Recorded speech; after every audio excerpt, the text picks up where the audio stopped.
Court said constitute gross misconduct. The Supreme Court used the following words: it must be atrocious, it must be colossal, it must be deplorable, it must be disgusting, it must be dreadful, it must be enormous, it must be gigantic, it must be grave, it must be heinous, it must be outrageous, it must be odious, and finally, it must be shocking.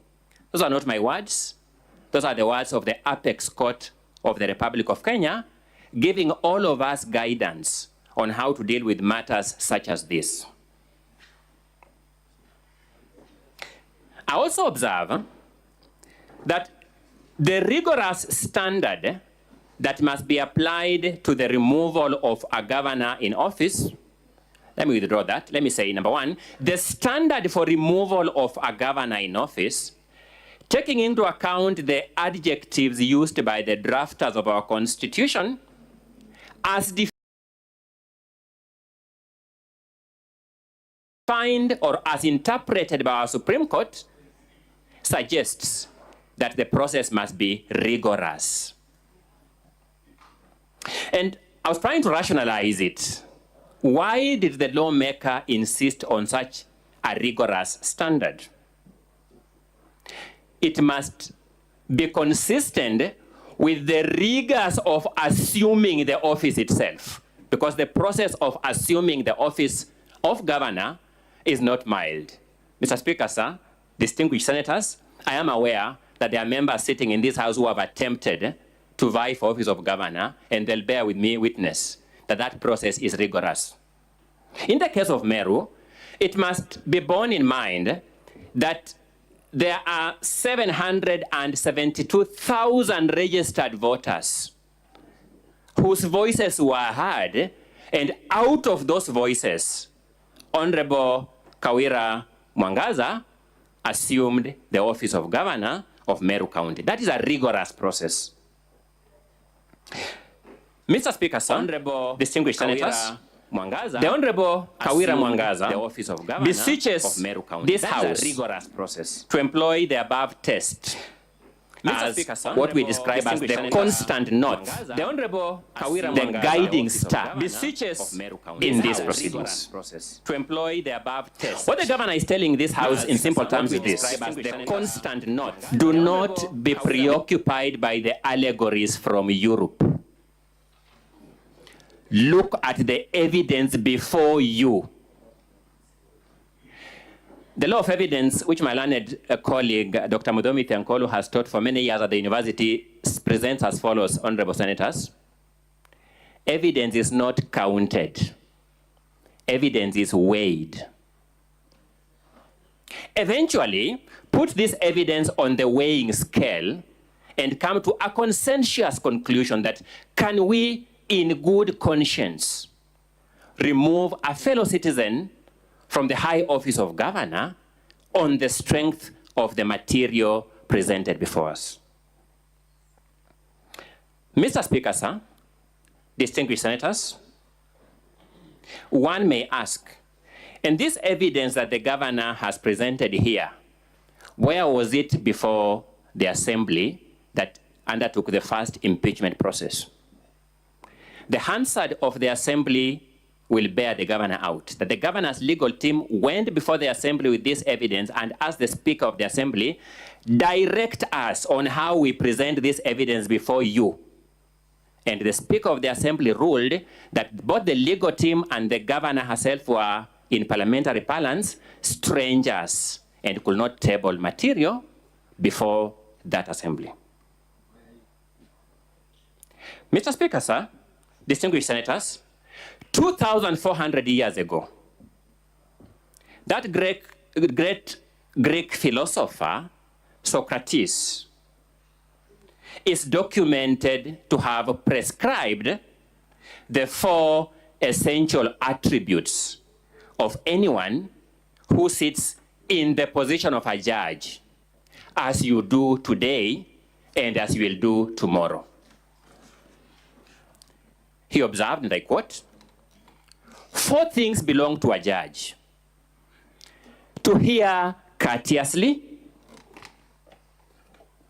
to answer wisely, to consider soberly, and to decide impartially." Distinguished senators, today and tomorrow, in relation to the business that keeps us here before you, you sit as judges. The humble plea of the governor, Meru County, to this distinguished house is that you apply this 4-part Socratic test. And that if you do that, she asks for no more favor. The chips will fall in their place, and she will naturally be vindicated. The governor has furnished evidentiary material before you in the nature of, number 1, her response, affidavits in support of that response, an index of annexures, which are documentary exhibits, and 2 flash disks with various video clips that will contextualize for you what the political atmosphere in Meru is. Despite that political atmosphere, which is the reality in which this governor operates, the Controller of Budget report has indicated that this governor leads a county that has a 71% absorption of its development budget. Honorable senators, you sit here oversighting many counties, and you know better than I do the degree of efficiency one requires in this country to even achieve that feat. The latest InfoTrack research, which is less than a week old, has ranked the Honorable Governor Kawira Mwangaza among the top 4 performing governors in this country. And that is the person that is presented before you and who has been treated to the descriptive epithets that the Learned Counsel for the Assembly have described just a few minutes ago. We had the privilege, honorable senators, of following debate on the motion on whether this House will go the committee way or will go the plenary way. And we were persuaded by the following submission by members of this Senate. We want to know what is happening in Meru. Evidence will show you, senators, what is happening in Meru. When you look at the evidence presented before you by the County Assembly, and I emphasize that because the burden of proving these charges is the burden of the County Assembly. Because at the end of it all, this Senate has to make a finding whether the charges, my apologies, have been established or have been proved. That evidence by the Assembly will fall into 9 broad categories. You realize, honorable senators, that all the evidentiary material before you presented by the Assembly is information that was generated between August and September 2023, solely for that period, for purposes of these impeachment proceedings and nothing more. So you'll be told there is a complaint by a public-spirited citizen before the EACC. And that complaint before the EACC is the basis of these impeachment proceedings. You'll notice all that material is generated between August and September of 2023. You'll be told there is a summons before the County Assembly that was disobeyed When you look at the record, you'll discover that summons was issued in this period. So you'll see a period where there is a spirited, deliberate design to generate material to start an impeachment process. The second category of evidence, or claims, my apologies, the second category of claims, and some of these may be overlapping, is you'll come across claims before you whose evidence is claims elsewhere. We are claiming before you that the governor is misusing county resources, not because the Auditor General's report says that, not because we have evidence from IFMIS saying that, no, because there is another complaint before ESCC saying that. So use a complaint as the supporting material for the complaint before you. The third category is that all the claims made before you,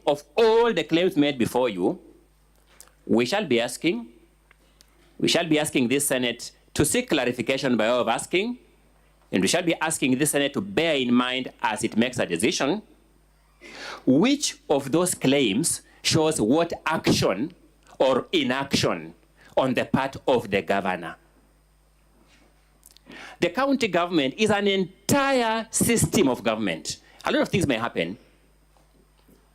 A county government driver may be driving and may knock down somebody on the vehicle. That's a wrong.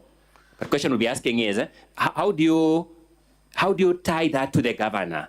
So of all these claims, we shall be demonstrating to you that there's a failure to show the causal link between the case presented before you and the person presented before you for removal from office. The fourth category of matters will be what you call, my learned colleague gave me these words, dead matters that have been resurrected for purposes of infusing an element of meaning to this motion. You'll discover that the claims and the supporting material before you will be the same claims and supporting material that were presented before this Senate a while back, as again the same governor, and this Senate voted to find that those claims on that material, that very material now coming before you, did not pass the threshold for removal of a governor from office.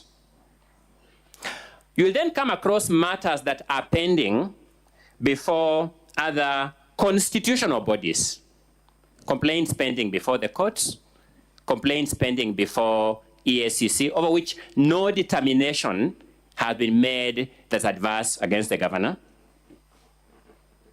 Then the fifth category, my apologies, the sixth category, is you'll come across very contradictory claims. Very contradictory claims. Allow me to just demonstrate this by way of example in two cases. When you look at count 5 of the grounds in support of the impeachment motion, you'll see a claim of contempt of court. You'll see that claim. When you look at ground 1, in particular, sorry, count 1, my apologies, count 1, ground C, you would say a claim that the governor paid full salary and benefits to Dr. Ntoiti, Paul Mwaki, Kenneth Kimathi Mbae, and Joseph Kathure Mbae. So you're accused of contempt of court in one count, you're accused of paying salary and benefits in another count. First, the Senate will reflect on the question whether the function of employment of these employees and their remuneration is a function of the governor within the county government structure. But for now, let me just inform you that the act of paying these 5 people is actually in compliance with that very order. So you comply with the relevant county government official delays to comply with the order to pay, he's accused of contempt of court. He complies by paying, he's accused of making the same payment to the same people. Good people in good conscience That is the case in respect of which the governor has been most dramatically described by the assembly side representation. The next category of claims will be claims focusing on the person of the deputy governor. Focusing on the person of the deputy governor. I will address some of these claims briefly in the interest of time in my next limb. The next category of claims are just plainly false claims. One of the hardest part of my preparation for this case is how you prepare to respond to a lie, apart from saying, but it is a lie. It is not true. For example, you'll get a claim that somebody by the name Kathure Rukaria, James Karimi, Lady Ankatha are relatives of the governor. They simply are not her relatives. I mean, how much more do you say to that? You'll be told that the governor has employed Rose Gwantai and Kenneth Gwantai in the county government. These are employees of the National Police Service. They are police officers employed by a completely different constitutional body. Honorable Senators, you know better than I do that as protected state officials, the level of latitude one is given to consult with the authorities in the police service for purposes of allocating new security. You don't become an employer of that person.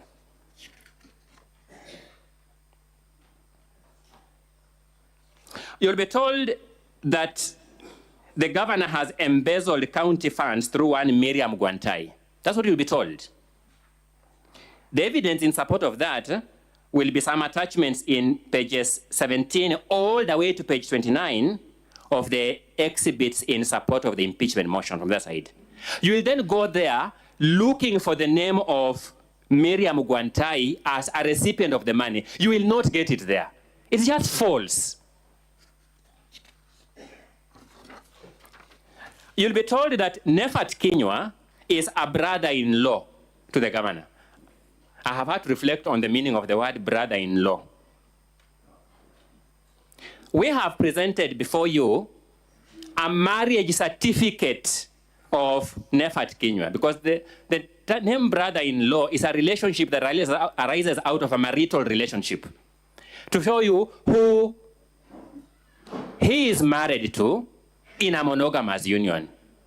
That person is neither a relative of the governor nor the governor's husband. So I don't know how one generates a brother-in-law relationship outside that context.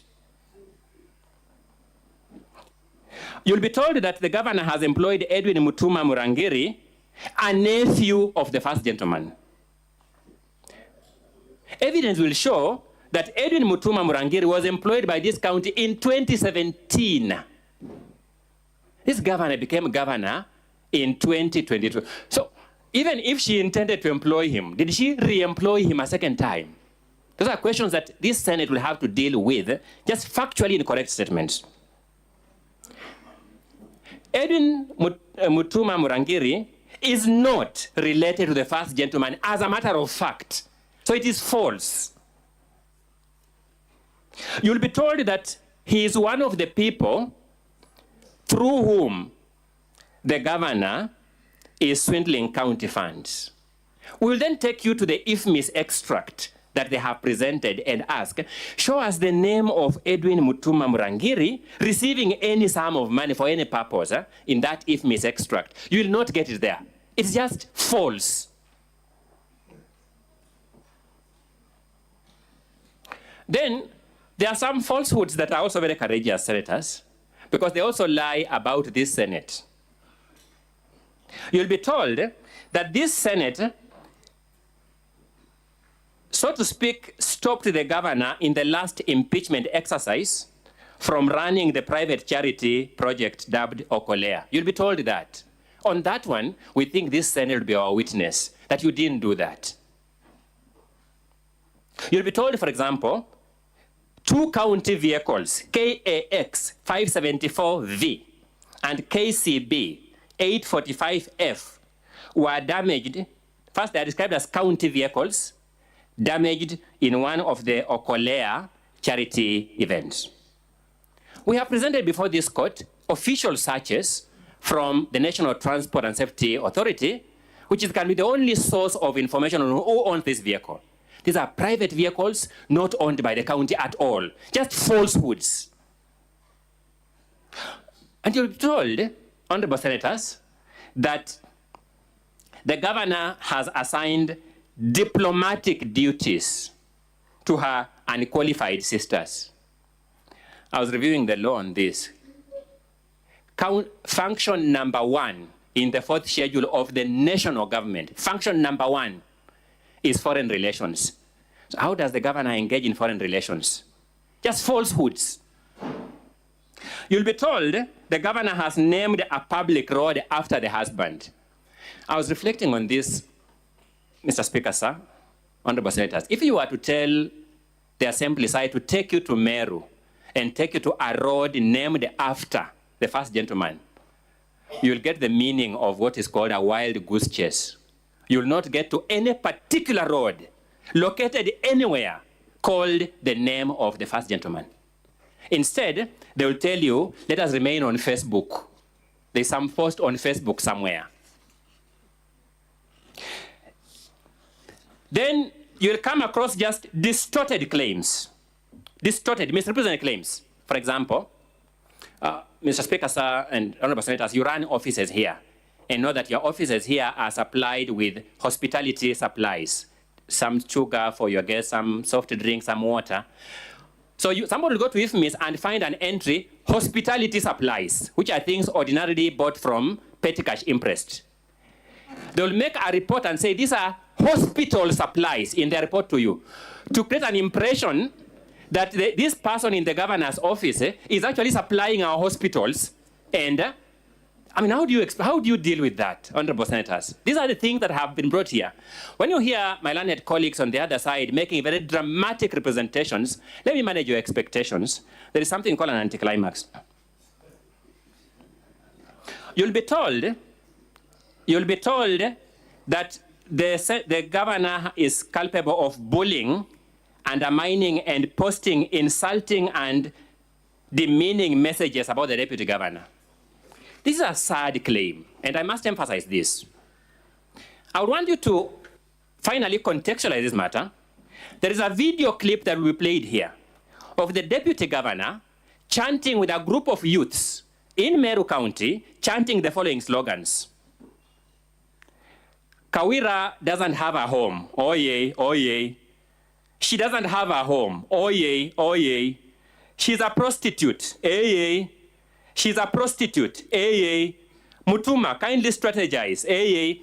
You'll see that is the video that the governor replies to.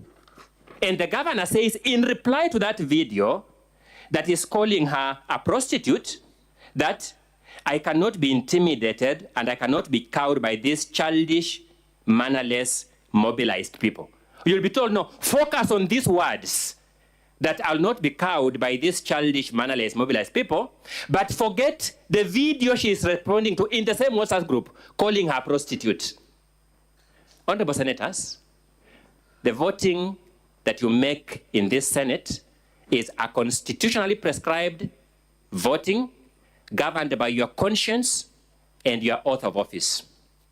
The bundles presented by the assembly side are certainly bigger in volume than the bundles the governor presented here, because as I told you, how do you respond to a lie other than saying all these 100 pages are a lie? Then you keep quiet. They've given you a big house, big in stature, but if you look carefully at the pillars of that house, if you look carefully at the columns of that house, you'll discover that their constituent material are biscuits. We urge you to accordingly vote, putting that house of biscuits on the weighing scale and see whether it will collapse the scale as a dominant consideration in your voting in this matter. And that is the governor's opening statement. Thank you, Mr. Speaker, for the audience.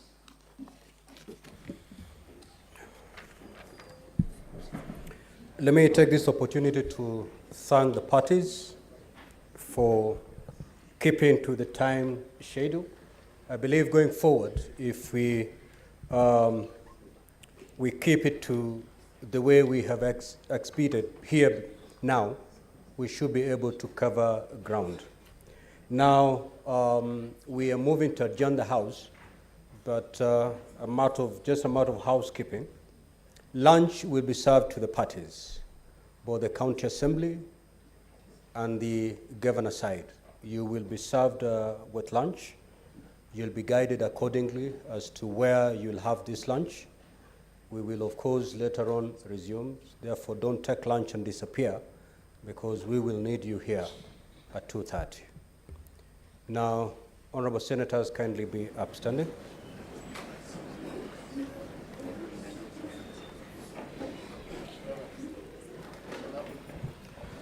Now, honorable senators, it is now 4 minutes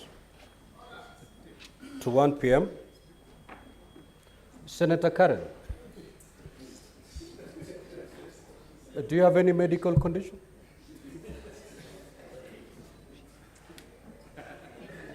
Honorable senators, it is now 1 p.m. Time to adjourn the Senate. The Senate, therefore, stands adjourned until today, Tuesday, 7th of November, 2023, at 2:30 p.m. Thank you.